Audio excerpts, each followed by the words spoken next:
Well, welcome to the Biz Coach Show. Hanging out today with Eric Whitmoyer, the founder and CEO of My Biz Coaches. Eric, how are we doing today? I'm doing well, David, and yourself? I'm doing awesome. Thanks so much.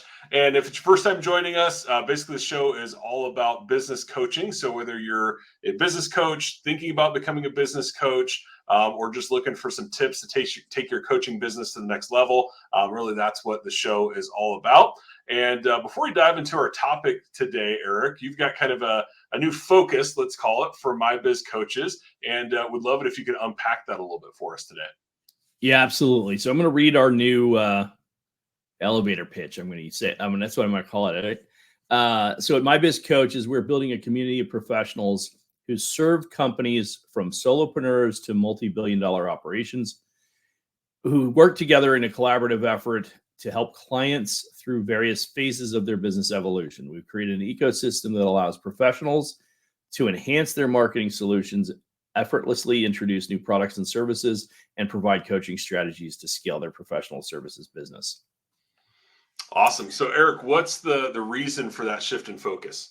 Yeah, so I think that the primary reason, and I've kind of hinted to it in previous shows, has been the fact that the business coaches, I think that's pretty straightforward. I think for the most part, people get what business coaching is. However, there are a number of people out there that are also helping business owners that are professionals in their space and what they do, and they're more designated on particular areas. So we call those the fractional C-suites, right? The fractional CFO, the fractional COO, fractional CMO, CTO, whatever it might be. And we're finding those people are doing a lot of the same things, just more specialized than a business coach may be.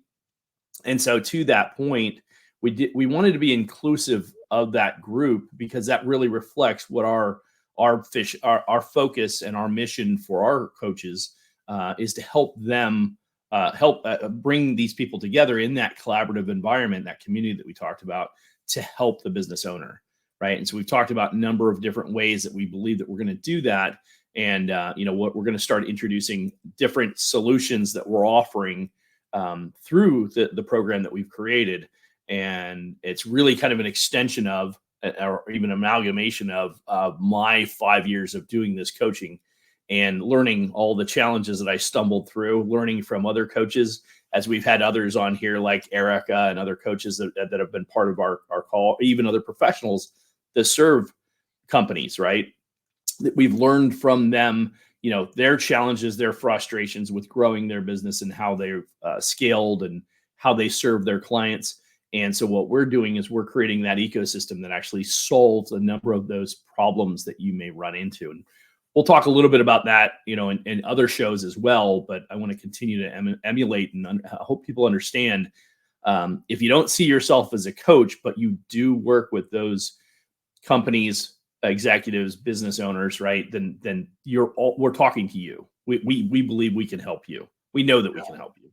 Right. And so we want to help bring that group together. And again, I think we're stronger in numbers, right? The more of us there are, the more results that we can bring to more clients.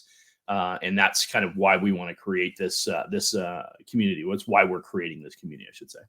Yeah, that makes sense, right? So maybe the people that might hear the word coach and that doesn't apply to me. It's like, well, hold on. Do you help businesses? If so, this actually might be a fit for you, right? So yeah, exactly. That makes sense. So cool. Okay. Well, hey, thanks for unpacking that for us. And I know we've got some interesting stuff in store for future episodes to kind of dive a little bit deeper into that, which is awesome. Today, though, we are talking about kind of how to price a coaching program, which is cool because last episode we talked about, some of the things you should consider when you're putting that program together, touched on pricing a little bit, but I think that's really something that people get tripped up on, right? You don't want to price it so high that nobody buys it, but you also don't want to, be selling it for pennies when you've got a lot of time and experience invested into that program. So, kind of talk us through it. What's kind of been your approach to pricing different coaching programs? Yeah. So let me preface this entire call or this entire show with the idea that at the end of the day, I'm not suggesting this is the only way to do it. I'm just suggesting that this is either my way, what worked for me, and or what has worked for other coaches as well. And some of the conversations that I've had either with people on this show or other one-on-one conversations with other people who serve business owners, and or companies. There's a couple of things that we'll go into a little bit deeper too, as far as strategy as it relates to pricing and where that can really go. But I think that's an important preface to understand this is what worked for me, right? It may not work for you, but I can tell you what worked better for me and what's working for our coaches. Yeah, that makes sense. Yeah, good disclaimer. Yeah, always got to get that out there. So, cool. Well, yeah, what's kind of the first thing that you think of as you approach this pricing conundrum? Yeah, so I think the very first thing is what's your value proposition, right? Understanding and clearly being able to understand and clearly articulate the value of your coaching services, and it is crucial, right? So if I'm working with, let me step back even a half a step there from there. If we were doing a time management, which we just recently did a goal setting time management sessions a couple of months ago. If we were doing time management, David, and I'm working with you directly, I would say to you, David, what do you feel like your time is worth from a dollars per hour perspective, right? What's your time worth? And, if you're making $100,000 a year and you work 2,000 hours a year, which is, 40 hours a week for 52 weeks is 2,080 hours. You get 2 weeks of vacation. So let's say it's 2,000 hours. $100,000 divided by 2,000 hours is $50 an hour, right? So now you're only doing what you're really good at when you're only effective, right? When you're doing what you're really good at, which that is what the industries show, studies show that in most industries, it is typically about 1/3 of the time that you're actually in your genius, if we can call it that. So you're doing what you're getting paid to do about 1/3 of the time. The rest of the time is taken up with admin responsibilities and other obligations that you have in doing your job. So you're really only doing what you're getting paid to do about 1/3 of the time. With that said, that would mean that $50 an hour, if it's 1/3 of the time, we would triple that number. And so when you're doing what you should be doing, you're actually worth $150 an hour. So now when we look at it like that and we say, okay, well, you're worth $150 an hour. So if I'm having a consultation with you, David, what should you be charging me? At least 150, but probably more. Exactly. So if your time is worth 150 an hour, and you know that when you're not doing what you need to be doing, you have to do those other admin tasks, and you don't have yet or intend to have at some point someone to do that admin work, you need to build a profit into that, right? So at minimum, it's $150 an hour, and theoretically probably closer to $200 or $250 an hour. So let's just say, for the sake of argument, it's $250 an hour. Now, okay, so if a single consultation is $250 an hour, which is reasonable. If you look at lawyers and doctors, and $250, $500, even $1,000 an hour is very reasonable. Even more than that in many cases, but very reasonable to use that as a benchmark number. And if you stick with me on this, I know I'm a little long-winded on it, but if you stick with me on this, you'll see the value here.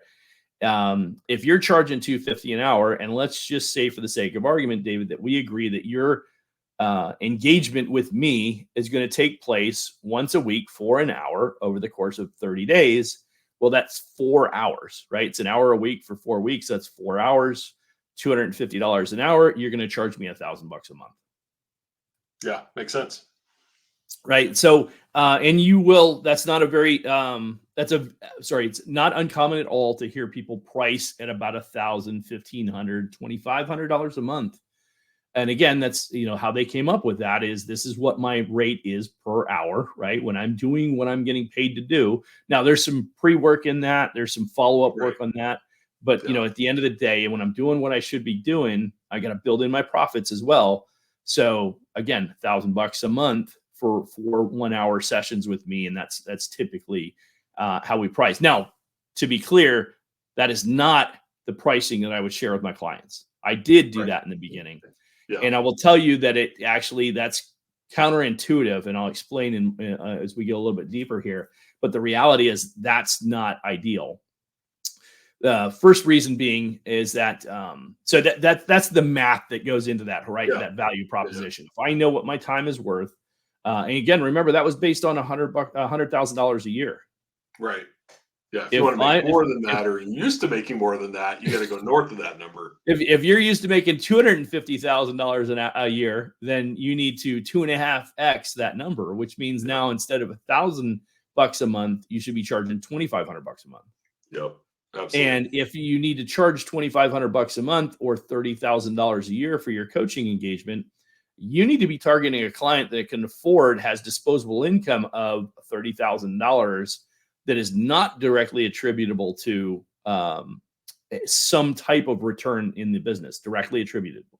Right now, you may bring value, you bring that 30,000 ideally, and this is another piece that I'm going to talk about as it relates to value proposition. If you're saying that you're going to charge 30,000 as opposed to the 12,000, $1,000 a month for 12 months, if you're charging 30,000, my suggestion would be that you need to be able to bring at least a 5x ROI and ideally a target number of about a 10x ROI. So if you're going to charge somebody $30,000, you should be able to back that up with about $150,000 to $300,000 worth of incremental revenue, not necessarily profits, but revenue to justify that $30,000 investment. Yeah. And if you can't, then my argument would be that maybe you're not worth $30,000 a year. Somebody just felt a little sting on that one, Eric. That was a little harsh. Someone out there heard that. And was they like, have. Yeah. And so, I mean, that can be a tough one to swallow. But in the beginning, the reality is that, and let me also add this to the whole conversation. Anybody who's a coach today that's been doing this for any length of time, coach, fractional, whatever you want to call yourself, you took a client that was not what you are charging today. And they may or may not still be with you. But what I do know is the people that get the really good deals in the very beginning aren't the ones that necessarily leave. They continue to stay. Right. Yeah. But my point is value at that low entry point. Yeah, exactly. And the hard part is you just, it's like they were one of your legacy clients. So you're hard pressed to increase your prices. Right. Right. So, but the point is that, we all did that in the beginning. To get your first couple, you give them a special deal to get it off the ground and get your business going.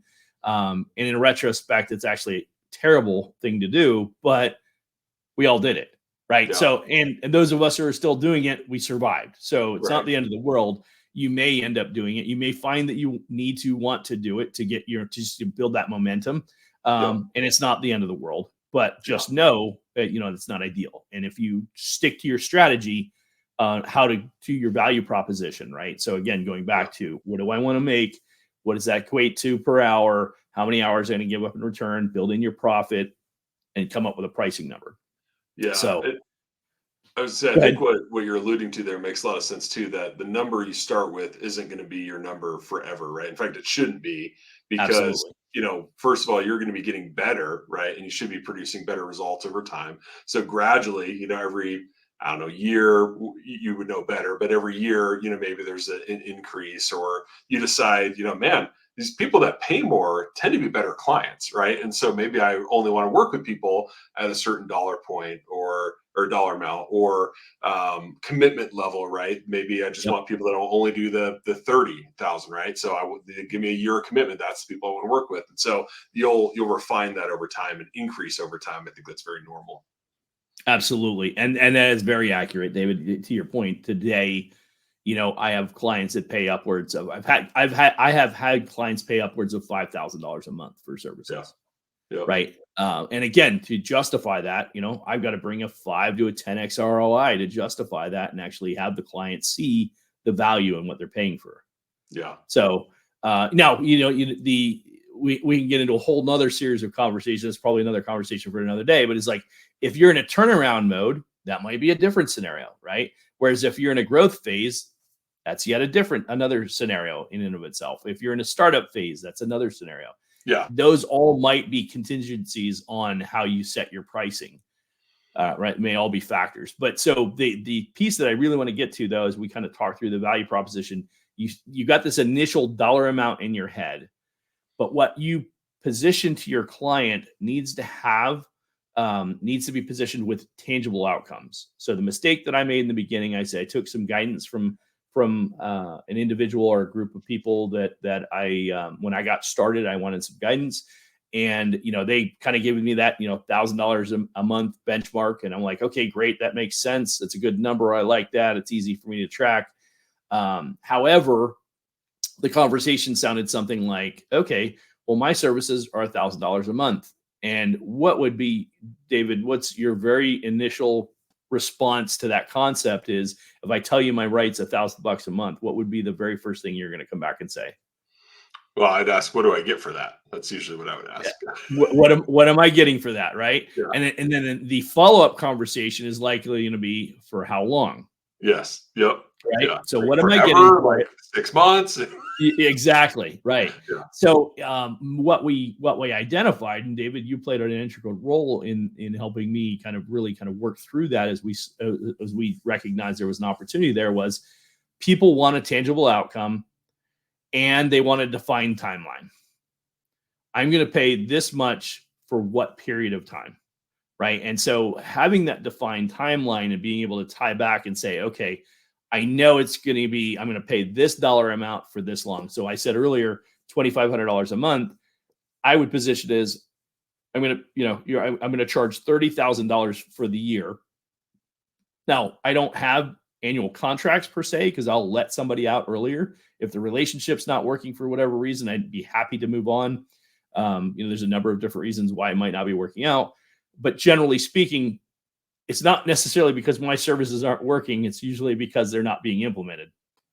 Sure. And sometimes the client and the don't code gel. Don't mesh. Yeah. Well, the professional. I'm still learning the new.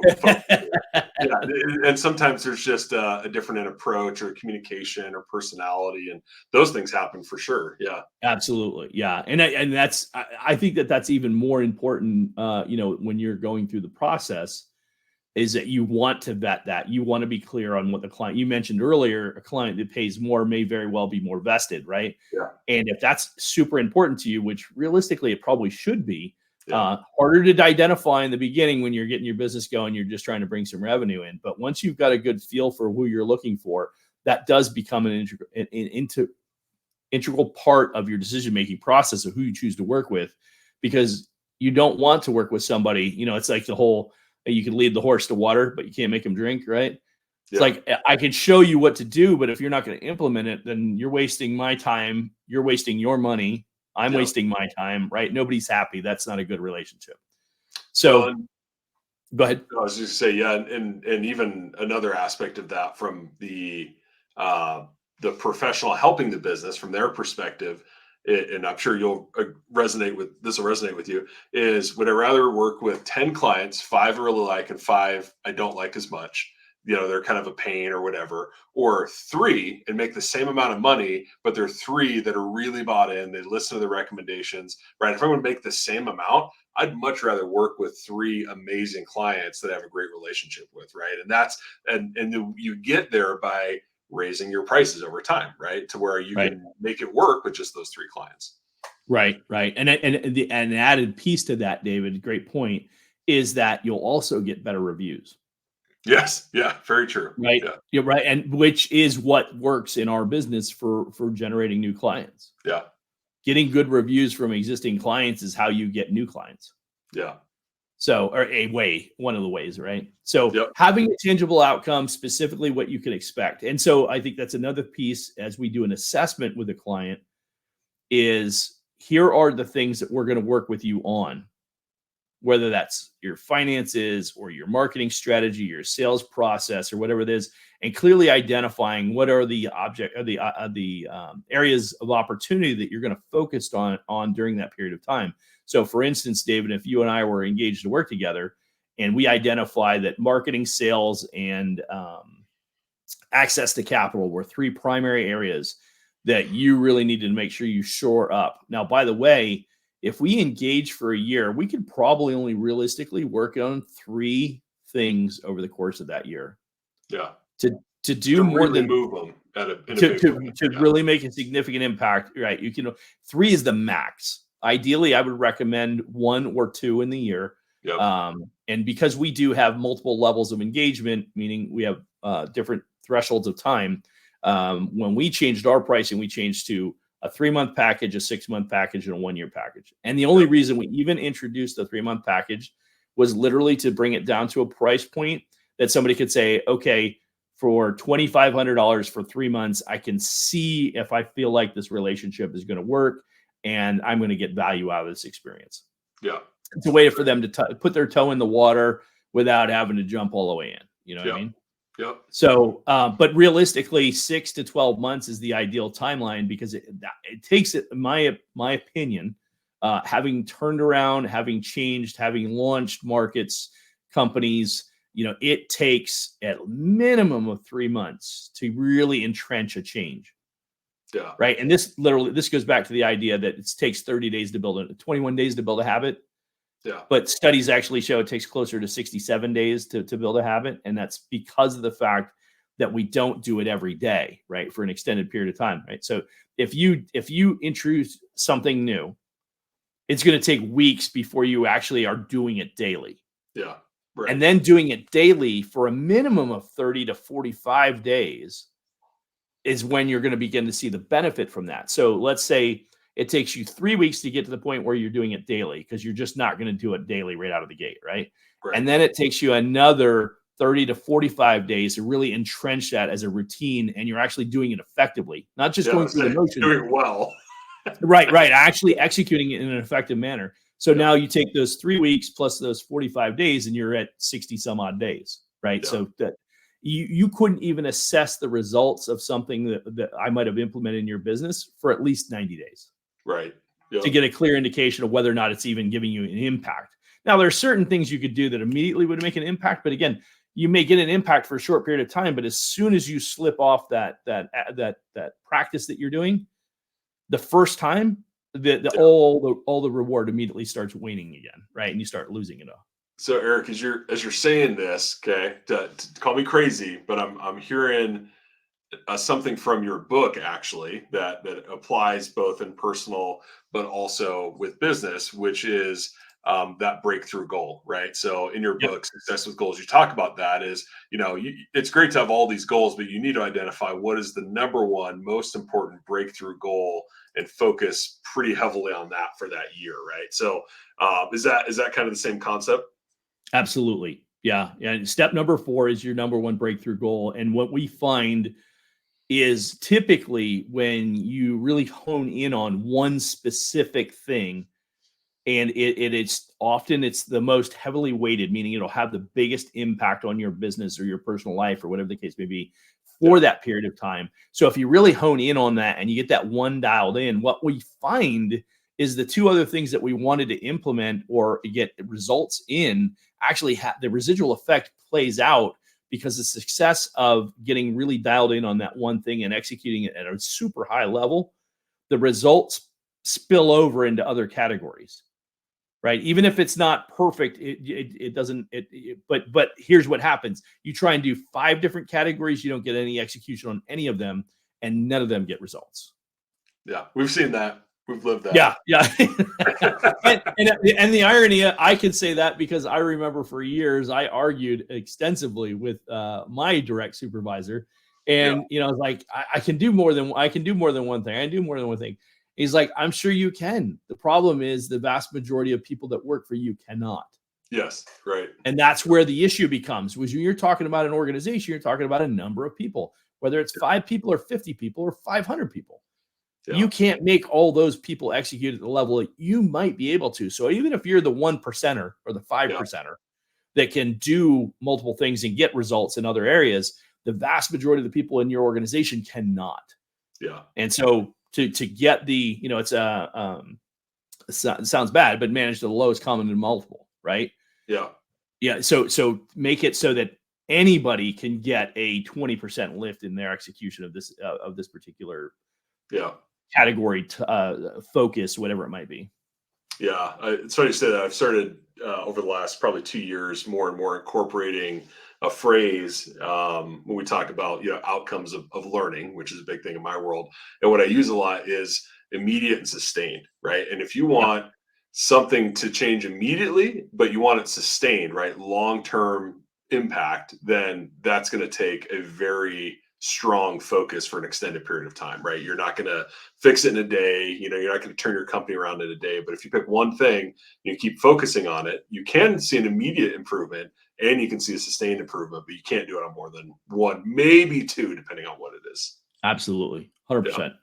Yeah. That's why I said when we do an assessment, we don't pick any more than 3 categories that we feel like we can impact. And one of them needs to be the primary focus. I say, I would say to a client, if there's one thing that we resolve in the course of the time working together, what's that one thing that we want to focus on?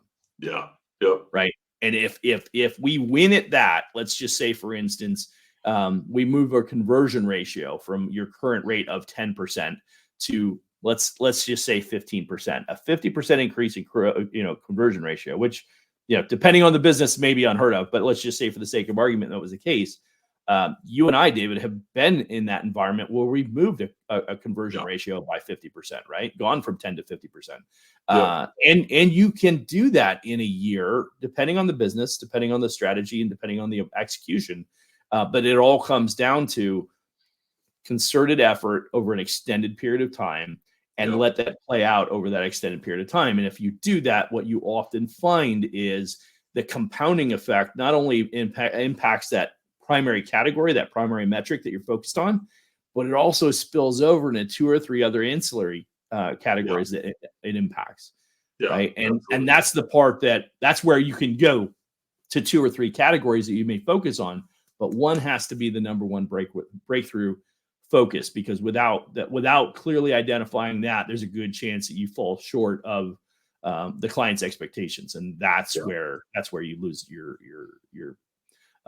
potential for impacting the client and getting the result that they're looking for.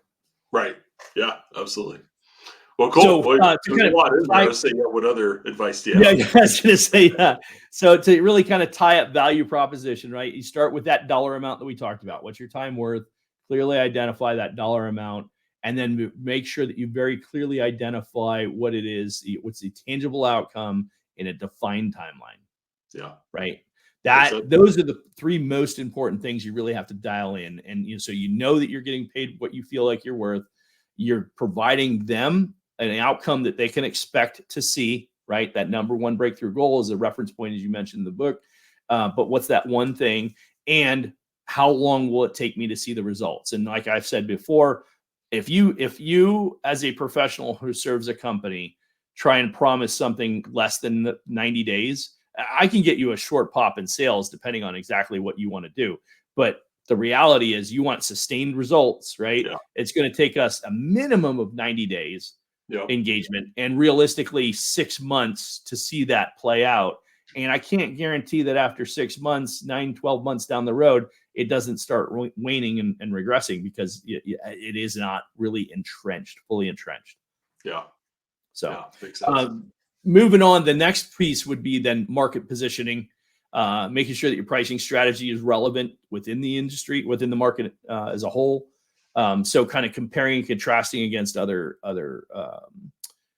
competitors, right? But you have to identify where you want to be in the market. Another thing I didn't reference before, but I think is really relevant is, are you going after the budget conscious? Are you looking for the mid-range price point, or are you going to focus solely on high end? And I think that's another thing that you need to identify as you kind of look at your pricing, is be clear on, are you looking for that high-end client, right? And if you're specifically focusing on that high-end client, and I don't mean high-ticket coaching program, I'm talking about a high-end client, like somebody who's going to pay a premium for your solutions because they see the value.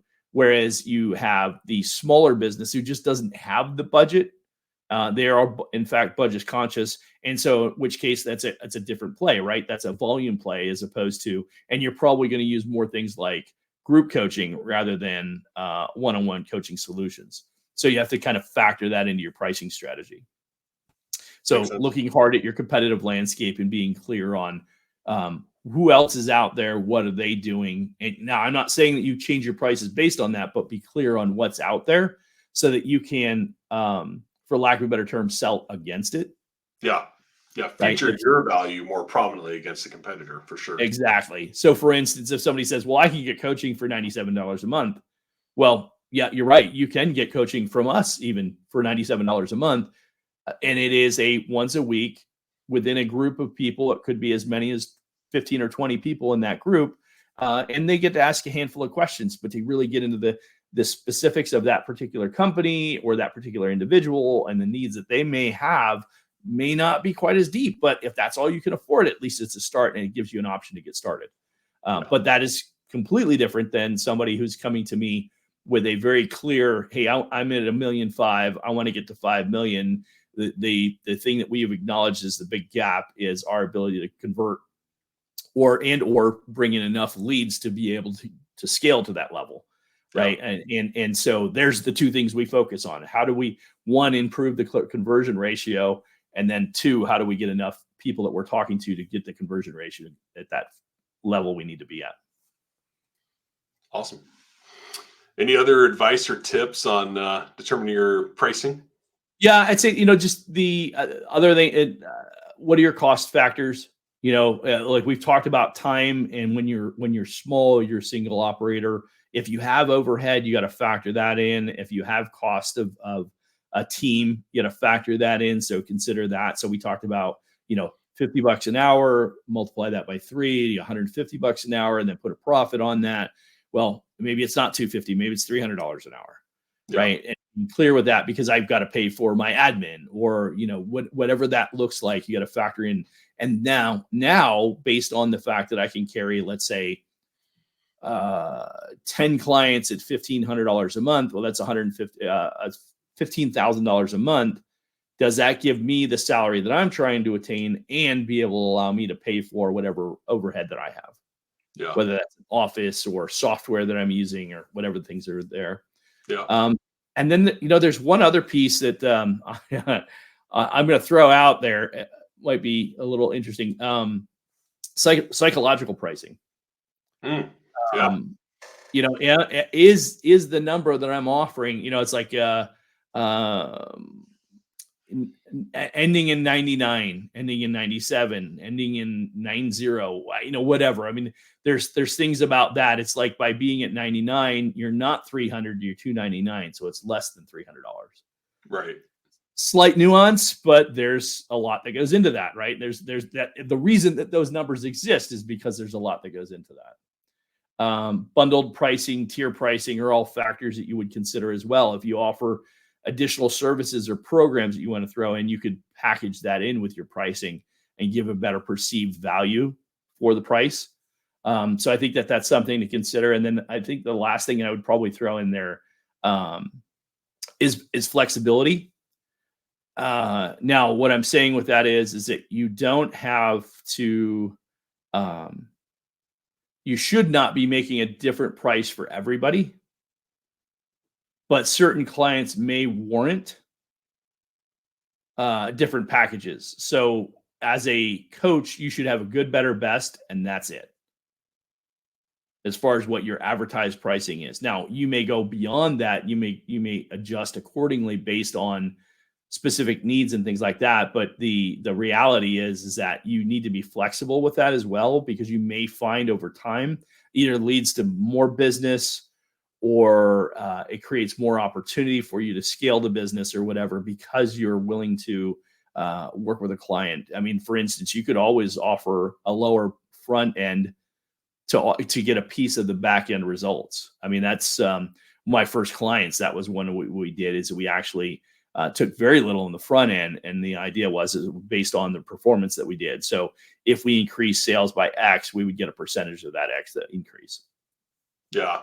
Yeah, I think it's funny. People are probably thinking, oh, you may have to come down for certain people, but I think in some cases you might need to go up, right? Well, hey, if you want me to be on site once a week, or if you want me to do a meeting with your team twice a month, or right, little things that would kind of be add-on or supplemental to your main coaching package, look for those opportunities, and that could even become future revenue streams. Absolutely. Yeah, awesome. Cool. Well, Eric, a lot of great advice around pricing. So appreciate you sharing that with the audience. There's something I also want to ask you about before we wrap up today. We've talked about some of the benefits of working, with my biz coaches. If you're one of those professionals that serves businesses, and certainly one of them is you have some pricing structures already in place, and that's very easy. You can also help people determine pricing, right? And these collaborative calls that you have with your coaches and professionals. But I think one of the things that we keep talking about, we haven't really dove into though, is some of the partnerships that are available, right? So we're talking about additional, revenue opportunities that are out there. So can you maybe share an example of a partnership that's available to, coaches or professionals that are part of your network? Yeah, absolutely. And this is a very timely one as well at the same time. So you may or may not be familiar with a pretty substantial class action lawsuit that took place with Visa MasterCard. It was a $5.5 billion class action lawsuit that took place where they are required to pay back to people who used credit card processing solutions during the years of 2004 to 2019. So over a 15-year span of time. And that $5.5 billion is being paid out to people. Can't quote what people are earning because there's a lot of nuances around that, and there's a lot of predatory discussions about Yeah. So we don't want to have to put the fine print in that really fast auctioneer voice. So yeah, exactly. So, but what they are saying, what is a reasonable thing to say is that if you were doing business for that entire 15 years and you were collecting credit cards, you could potentially be eligible for as enough money to buy a luxury car. So if that perks up your ears, I'd encourage you to pay attention. So if you were a business owner and you operated between the years of 2004 and 2019, what we have is it's a third-party company that will actually do the research for you and determine whether or not you'd be entitled to any portion of that 5.5 billion that's being paid out. This is an example of, for a coach, if you've got clients, let's say the average coach has 10 to 15 clients, they may have 2 or 3 people that would qualify under this potentially, and consequently be able to earn some commission from this. The way it works is that there's a third-party company that you submit your information when you were in business. You have to provide your tax ID and a couple other pieces of information, very minimal. You don't have to show all your records. You just have to show when you were in business and produce your EIN. But you produce that, you show that, and they can actually tell you if you're eligible for anything, and then how much, approximately how much that would be. There is a fee for that. There's no upfront fee. It's only a back-end fee, and it's only if you qualify. So it's no cost to find out if you qualify for any of the disbursement. And if you do qualify, there's a percentage of what you qualify for. So there's no money out of pocket up front. It actually is it's taken out of the disbursement.